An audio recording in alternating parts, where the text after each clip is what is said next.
One of our strong points that we are very proud of is our Jatropha harvest, and it's an international annual biofuel event, and it's really where we evangelize and reach out and kind of bring people to a common level of knowledge in this new industry. Our harvest experience, we've had two of them so far, 2009, 2010, here in Costa Rica. Both sold-out events. The first one in 2009 was 14 countries, people from developers, researchers, technologists, from investors from all over the world.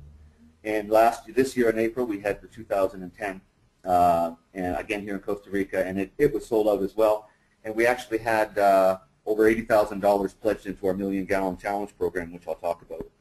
Our next one is scheduled for Colombia, May 25th and 28th in 2011. It's going to be a full meet and greet party.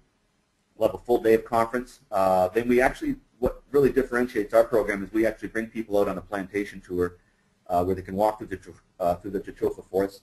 They get to see it from seed all the way to consumption. We walk them through the planting process, the nurseries, the pruning processes, extraction, refining, all the way to consumption. This year we have a couple extra events going on. We have the UBA breakfast. We have net events. Also, we're going to be having a multi-purpose real estate seminar and as well as awards. So it's a full 3 days in the actual event. And essentially, we're there to promote and facilitate biofuel development in Central and South America. We're doing this to bring together the investors, developers, landowners, researchers, technologists, governmental bodies, and educational organizations to promote the Million Gallon Challenge.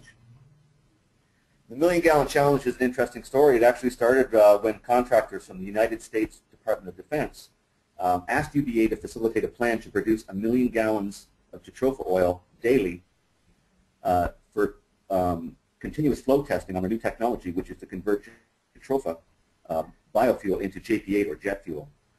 And this requires a significant amount of programs. It requires a significant amount of evangelization.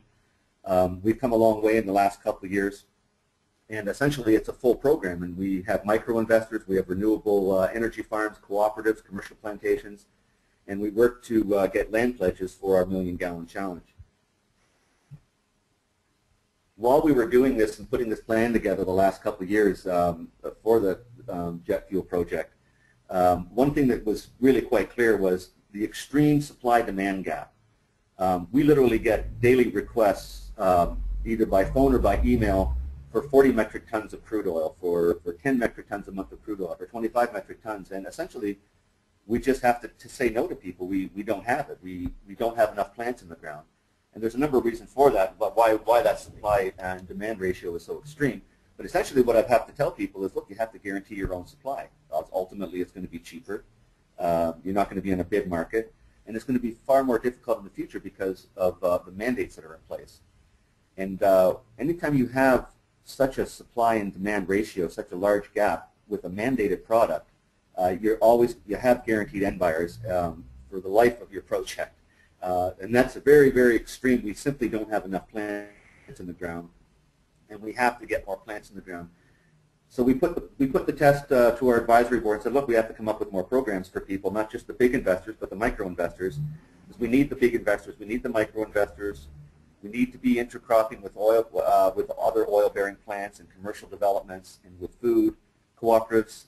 We need every plant in the ground as quickly as we can. There's just not enough plants in the ground.